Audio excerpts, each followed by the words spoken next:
right. Oh well, definitely Jared's been on stage. Or Drake. Oh, it's not easy with little legs. This is not good for me. It's perfect. You think? Yeah. I can't remember which one was my microphone. This one. There, you can take that. Thank you. Man, that was more challenging than I thought, really. Should have stretched. Hi, everybody. Hi. How we doing? Good. Good. Good to hear. I'm going to put my phone here and I'm going to forget it. Just so you know. It's safe. So you try to remind me. You can. Thank you. Yeah, so here we are, back again. It's been like 3 months. But I'm really excited. There's a lot of new people here. I don't know if they're in the room right now, but there are a lot of new people here, which I always love. It makes me feel like the show is alive and well. I always love that there are like still people finding out about the show, like me, as I rewatch it with Richard for the first time. It's really good, you guys. It's a really good show. Yes. Hi. Usually I watch really good TV shows, and currently so many are ending, so I'm looking for recommendations. Do you have any shows? I agree, a lot just ended. Let's see, I really loved Barry, which just ended on HBO. It's a really great show. There are 4 seasons, I think. It's a half-hour show, and it's really terrific. It's just Bill Hader, right? Yes, Bill Hader, and I haven't watched it. it's funny, but also dark. It's dark comedy. Really funny. I'm rewatching it actually with my daughter right now.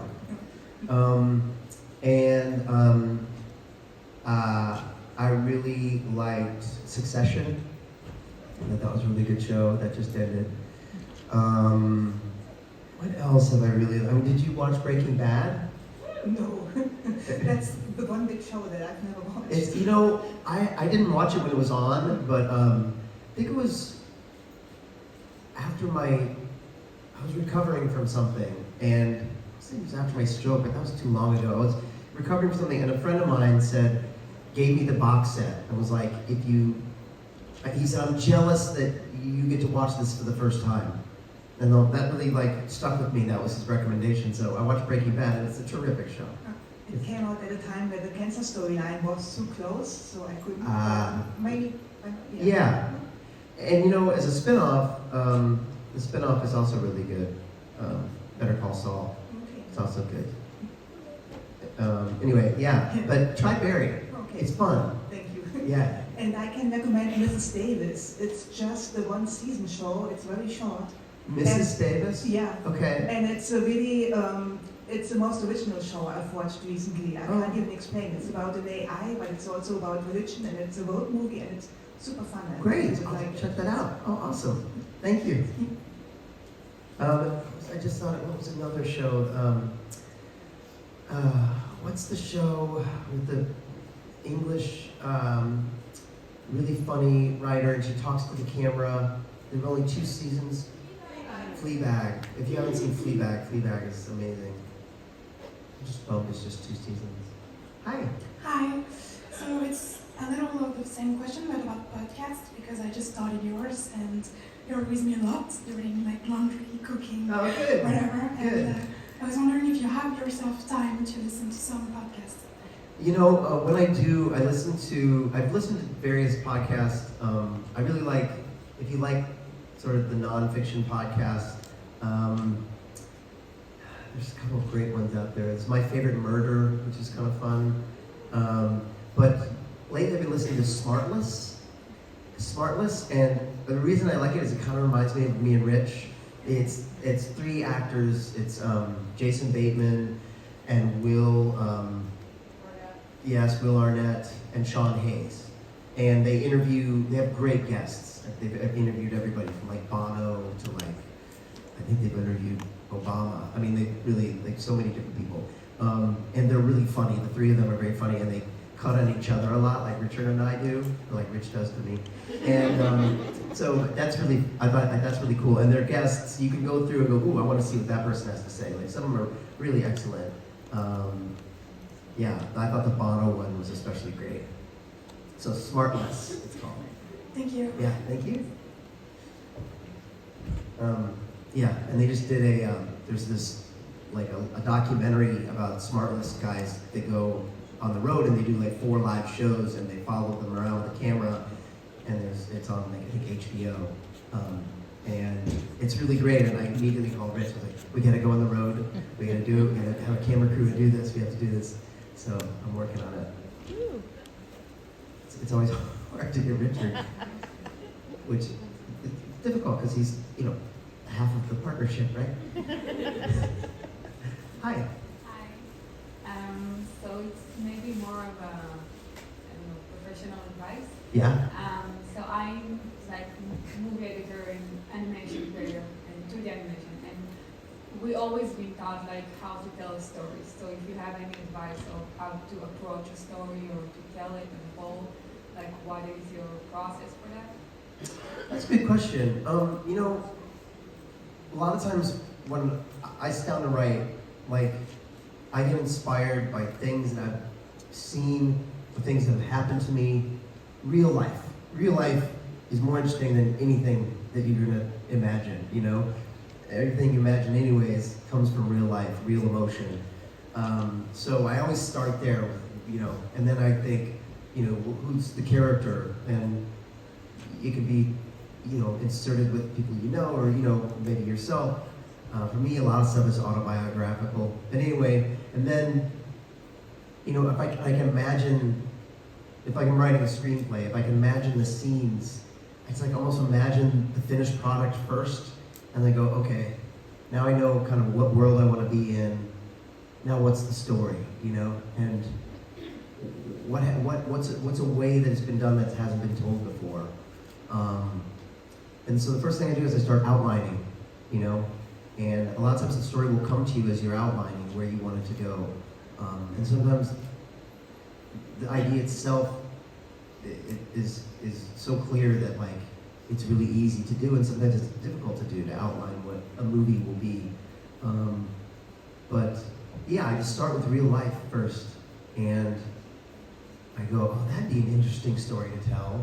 You know, what if you had a, you know, whatever, a writer that goes to a convention and he's asked a question about writing and he's thinking of the answer, and then, you know, whatever. Like that's a cool way to start a story, you know.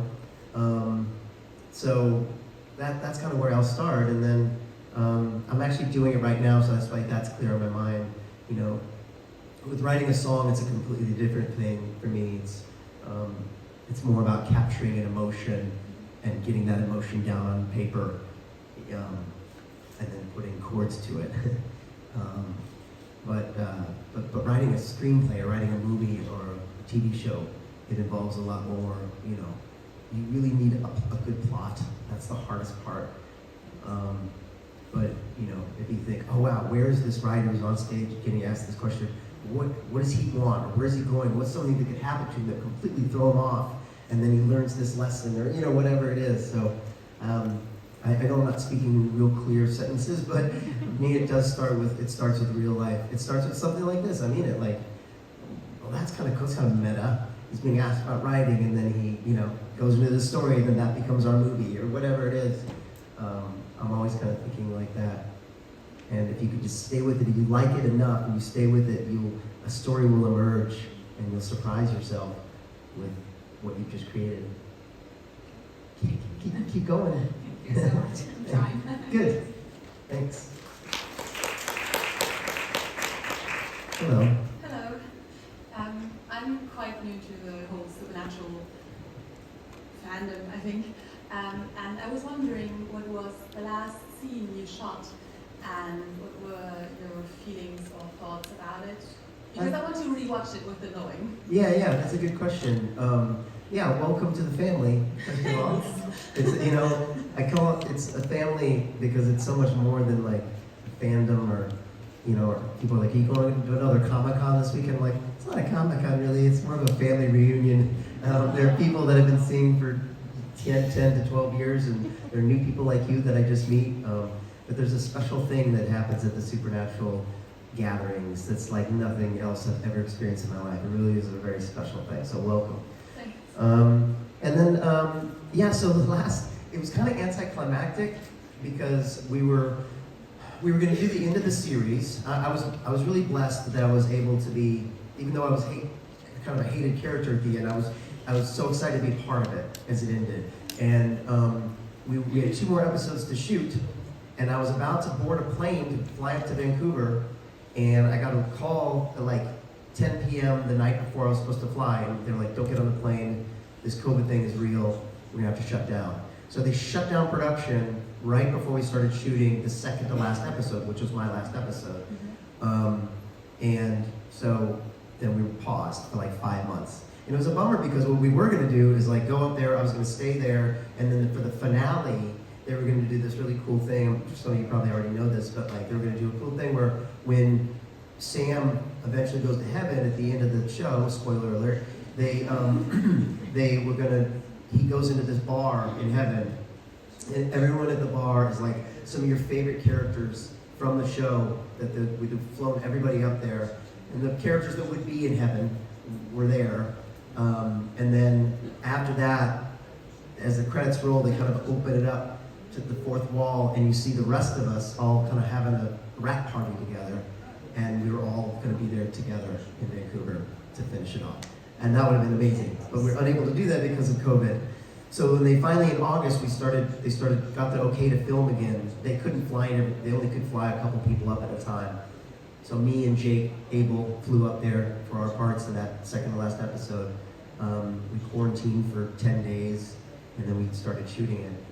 So it was kind of a weird situation to be in because of COVID and everything. But within this bubble, it was kind of cool because Jensen and Jared had to quarantine too. So we were all in 4 separate different places, but we were all in Vancouver. And the 4 of us, Jake, Abel, me, Jensen, and Jared, would FaceTime every night. Like, how's your quarantine going, you know? And we'd all drink together. And Jake was in the room right below me in this apartment complex we were in. And we figured out a way, like, I had a tequila bottle and I put rope on it and I roped it down to him. And as we were on FaceTime video, so that Jensen and Jared could see me going like this and they could see him receiving it. Anyway, then on set, it was really just the 4 of us and Alex, who didn't need to quarantine because he's Canadian, so he's already up there.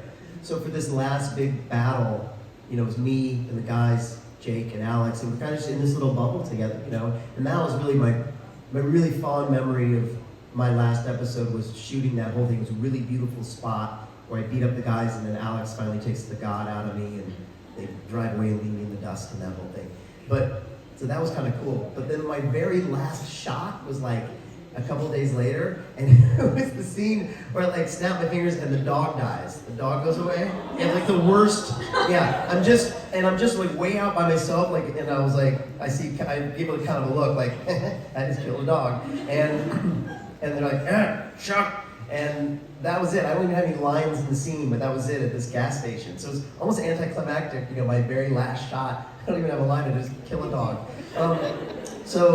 But it was sad. We were all very emotional. And afterwards, everyone was like, that's a series wrap on Rob Benedict. And everybody applauded and cried, and we all hugged and took pictures. And, you know, it's that part of the story is very, you know, emotional. You know, it was such an end. There were a lot of tears that were shed in the very last weeks of that show, but that was it for me, killing that dog. Thanks for answering. Yeah, thanks for the question. You have a question? Yes. Okay, sorry, I forgot to go over here. Hi. Hi. I can't wait to hear you sing live. I love your voice. Oh, thank you. And one of my dreams is to maybe someday make music as a living. And I was wondering if you would have any tips or advice for an aspiring musician. What do you play? I mean, I play some guitar, but mostly I like to sing. Sing?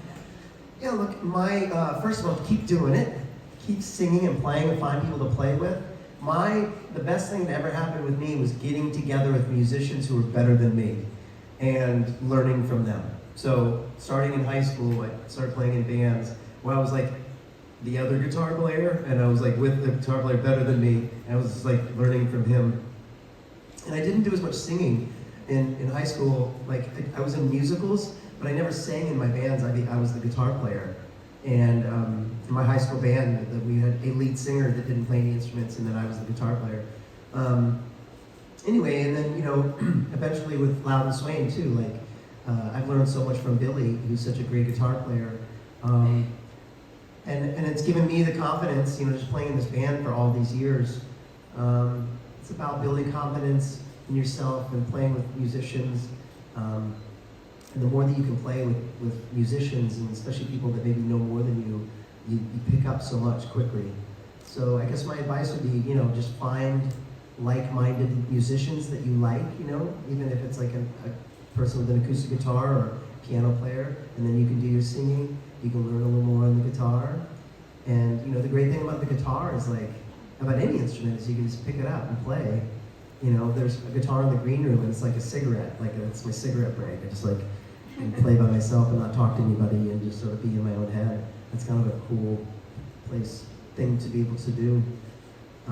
So keep doing it, keep making music and sing with other people, and then, you know, and then when you get confident enough, sing out and have a gig somewhere, invite all your friends, you know, and that's your show, and, you know, just keep it going. All right. Thanks for the advice. Yeah, thank you.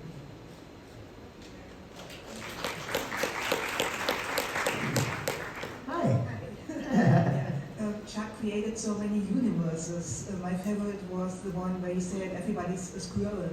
Yeah. So, what would be a universe you would create? That's so funny. I remember that whole concept, and I remember Phil Segrisha and I thinking like, what were other universes he could do? Do I say something like that everyone's a squirrel? Yeah. Do I say something else? That everyone is yellow, or like, or is there another world I mentioned?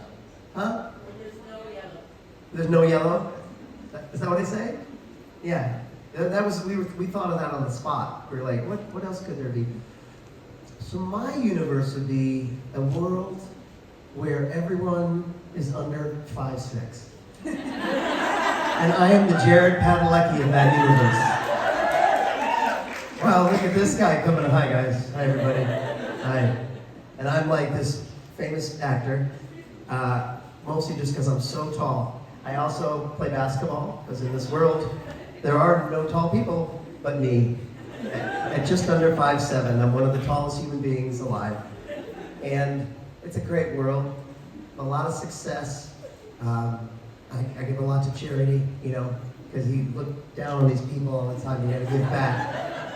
And I play basketball, and the hoop is, you know, only like 7 feet tall, and so it's a smaller hoop. I'm great at all sports.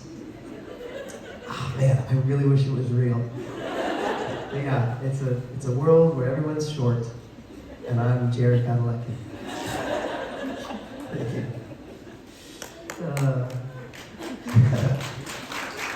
I remember one time, Jared, we were like all hanging out, and I was like on a curb, and I was like up, and then he was way down, so he was like here. He's like, wait, stay there. And he's like, wow. And then he was like, this is what it's like.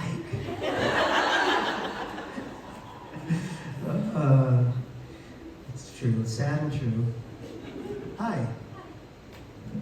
Hi. Hi, yeah. I realised you mentioned Fleabag, so I was just wondering if you had the chance to watch Crashing, which Phoebe Waller-Bridge did before. Right, no, I haven't. It's really, really good. I recommend it. Yeah. It's only one season. Wow. But it's really good, and it's. Is it similar?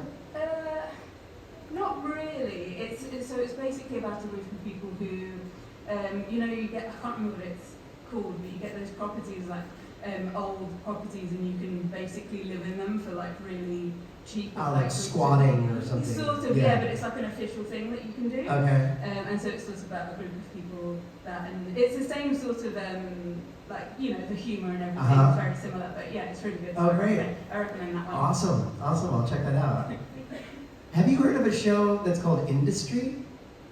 It's not a comedy like that, but it's like British and American. It's called Industry. It's on HBO for us in America. But check that out too. Yeah. Yeah, cool. Okay, crashing. Hello. Hello. So, as I told you yesterday, I'm writing a book on supernatural, and I'd like to know how you prepared for your role. Once you knew about Chuck's identity, I mean, did you read the Bible or something? Well, you know, I went to Catholic school for 8 years growing up, so I felt like I had enough Bible knowledge. But for me, acting-wise, when I came back and I knew I was going to play it as God, because I knew Chuck was God, but I never, you know, there was one episode at the end of season 5 where I kind of tipped the hat that he's God, but then I'm gone for 5 seasons. So to come back and play it as God, the thing that I infused back into the character, or just into the character, was sort of a father, a strict father at times, a lackadaisical, standoffish father, but really having a father energy to the character that I didn't want to lose the rest of the stuff. So season 11, Chuck was definitely still had, you know, kind of slacker energy.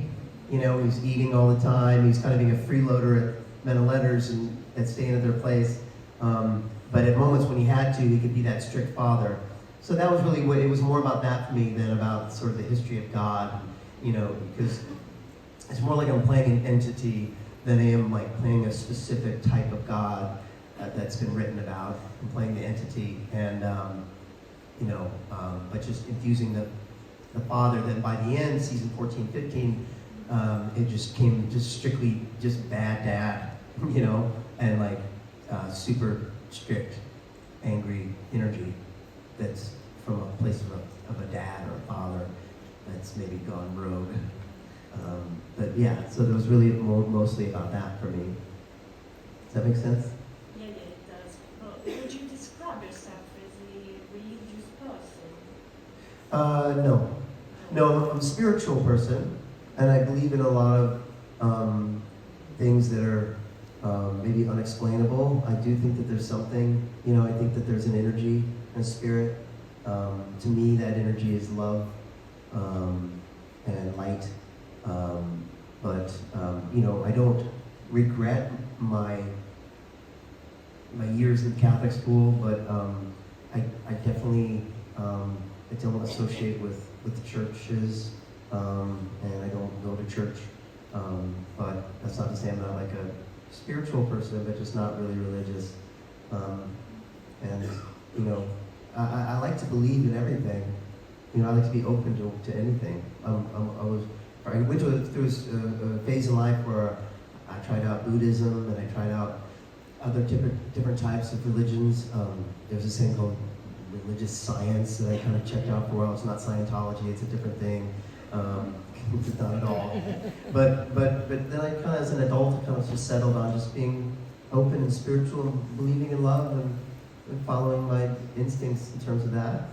And I still have moments where I think I pray-ish, where I just kind of like try to think good vibes towards something, you know?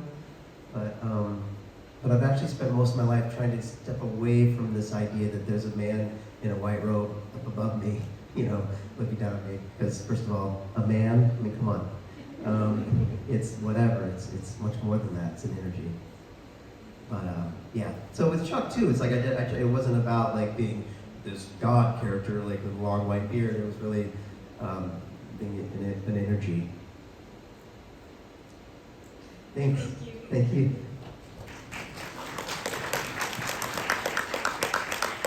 What's interesting becoming then an adult who's not really, I don't identify with churches or anything like that, is my children. What's weird is that like my son kind of just naturally had this like Catholic guilt that I had too growing up. It's like, oh, I feel bad. I should have done that. I feel bad. I'm like, why do you feel bad? Like, he never went to church. He never had any of that, but he's got that Catholic guilt that just, I don't know how. Maybe that's not Catholic guilt. It's just Benedict guilt that he got. But yeah, but both of my kids are like, I would say my son is how I am, spiritual, but not any religion or anything. My daughter's definitely sort of anti that. It's interesting just watching them having thoughts of their own, what they think is out there. Yeah, she's 15 and very much like, you know, anti-establishment, so she's not down with any of it. But it's interesting. Hi. Hi. Also, I'm pretty sure it is Catholic guilt because I come from Ireland, Oh, so I you know. exact same way. You get it. So I wanted to ask kind of like an actor question, but more kind of advice, if that's cool with you.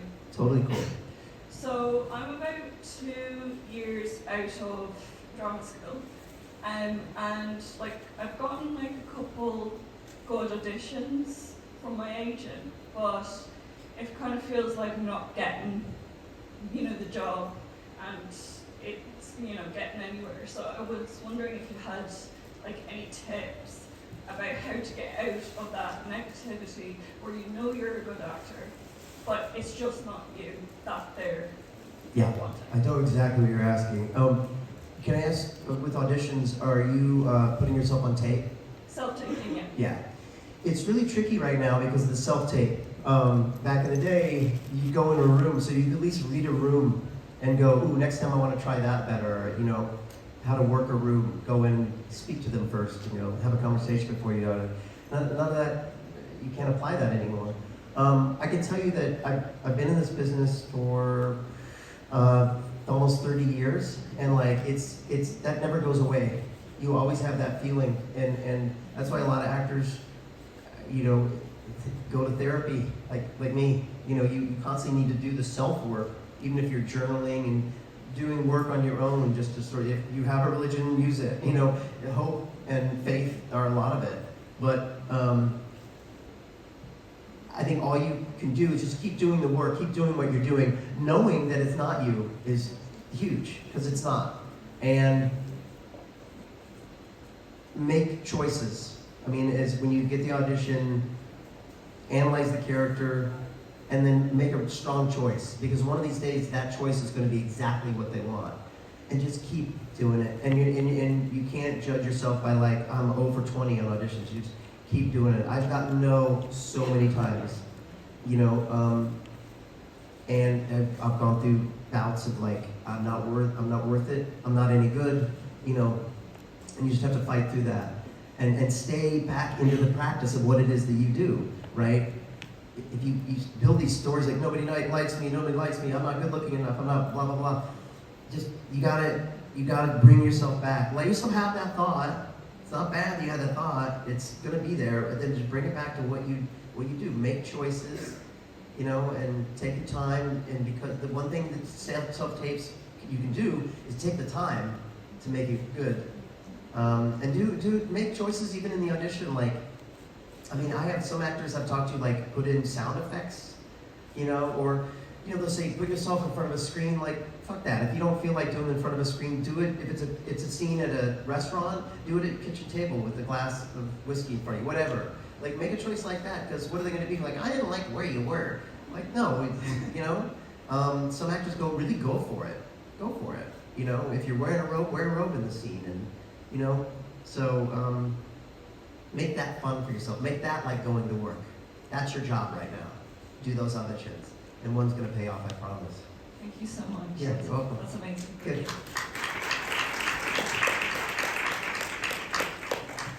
Hi. Hi, it's my first con too. You just talked to my sister in Ah, Congress. awesome. And we're from Germany. Great. So we're really happy to be here. Good. And I was hoping to know if you ever had the opportunity to have done a crossover for Supernatural. There was this one episode with Scooby-Doo. I was hoping if you had any more ideas for like, I don't know, Yeah. Vampire Diaries, I don't know, Yeah. Shadowhunters, I don't know.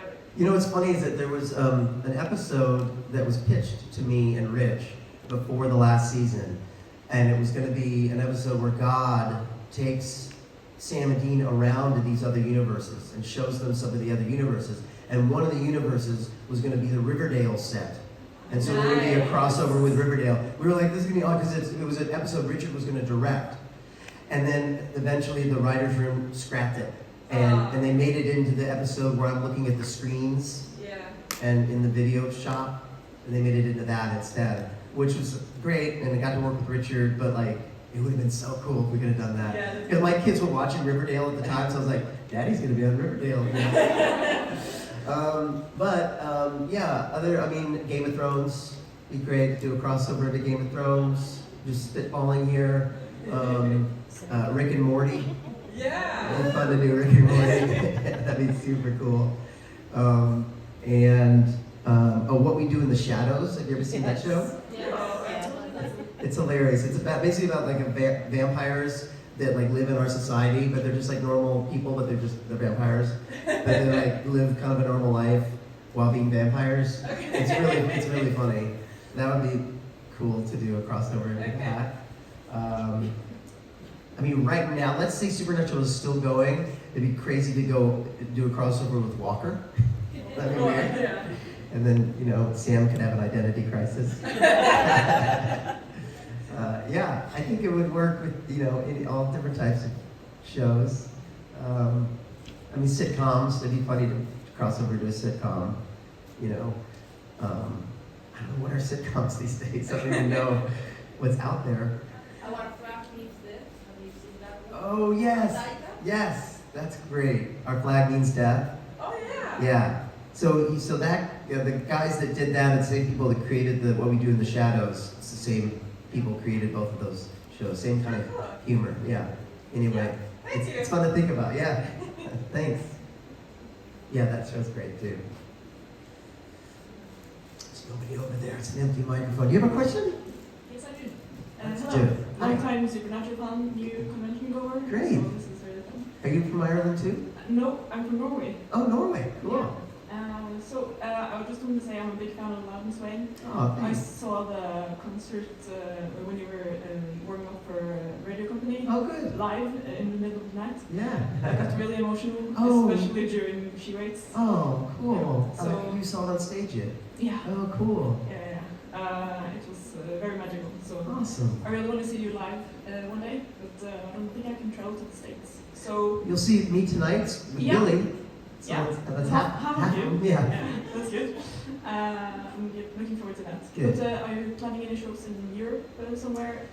Well, we just did. We were in May. We were in. We had shows in England and Ireland and Scotland and Germany. But we will be back. Yes, for sure. But not until next year. But yeah, next year we'll come back. After we did Scotland and Ireland, we were like, this is so good. We got to keep going. Like it'd be just so fun to then come down to France and Italy and Germany and Norway. Yeah. Come to Oslo. It would be great. It'd be great for me too. I've never been up there. Never been to Norway or Finland or Sweden. So I'd love to go up there. Yeah. Looking forward to it. Thank you. Thanks very much. Thanks for listening to us. Are you guys all coming tonight? Yes. Good. Me too. I'm really sorry I can't be here on Monday. I've got to go back to be with my daughter, but everyone else is going to be there. It's going to be a great show. I know I'll miss not being here, but I'll be back. I love you too. Yeah. Thanks for all these questions. They're really good questions. You have a question? Hello. Hi. Eve. Hello. Hi. So you've probably been asked this question before, but what is your sort of process when making new music? Is it the lyrics first, or is it the melody? Yeah, for the most part, it will be. For the most part, I sit down with the guitar, and sometimes just like the first thing I start to play is like something I've never played before, or if it's a chord progression I kind of like, and then I'll just let that kind of sit with me for a little bit. I'll take a walk, and then I'll start to think of something I want to say that might go well with these chords that I've just played around with. And for me, it's a lot of emotion, whatever emotion I'm feeling, and sometimes it manifests itself in another character that's not me, or it's just like completely autobiographical me. I'll start thinking of lyrics, put together like things that maybe kind of rhyme. A lot of times it's on a walk, and then I come back and try it out. You know, I'll start writing down what I was thinking, and then I'll try it out singing along with the chords, and that's where it starts. You know, and then you just keep putting it together, and you edit it. You know, it's like writing anything else. You edit it, you change it, move around where the chorus goes, and when it's in a good spot that I like, or if it's even close, I record it right away, like get it down so that I don't forget it. And then, you know, I've even done like in a sitting, I'll think of the song, I really like it, I'll just record it on my app, on my phone, just like push record and sing and play it. And I'm like, oh, that felt really good. And then I'll like go up to my studio and like make a real demo with a drum machine and bass guitar and really put together. And then I'll either go, okay, I want this to be a solo song, so it kind of goes into a file folder that's like solo music, or I want it to be a band song, and I'll send it to the guys. I'm like, what do you think of this? And you really got to sell it too. You're like, guys, I really like this. I think this is gonna be great. Billy's gonna have a great solo, and everyone's really gonna like, you know. And then hopefully they write back with, I dig it. So yeah, but it all just begins with like kind of strumming, and then kind of like it's kind of lazy, and then kind of having an idea, not being stressed out about it. Like I gotta write a song, you know. It has to come naturally. Thank you. Yeah. I actually have another question. Yeah. That was about. Yeah. Ask away. Someone else is waiting, but I'll just be quick.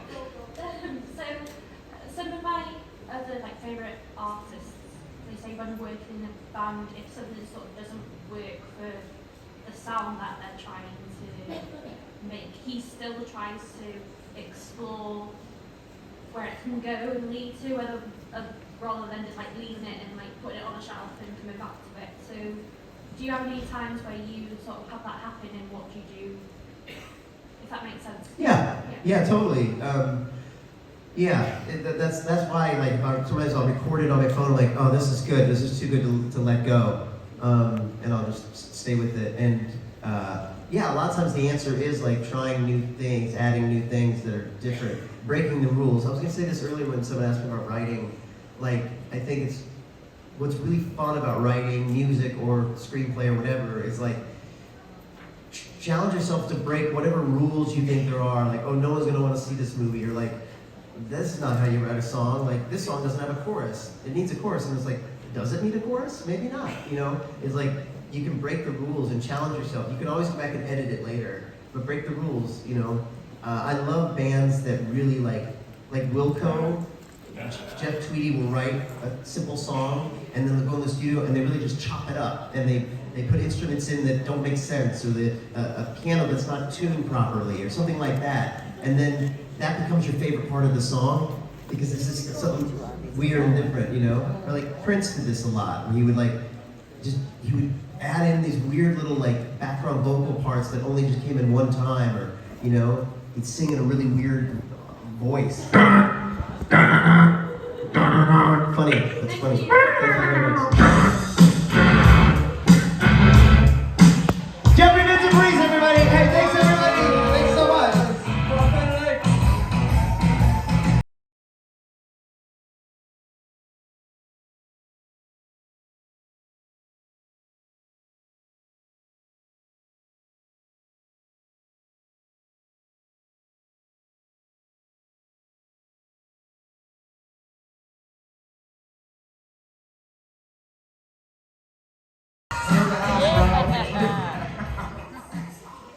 Yes, was it something I said? It's on the screen. It's Hi, like everybody. photos and autos and stuff. Hi.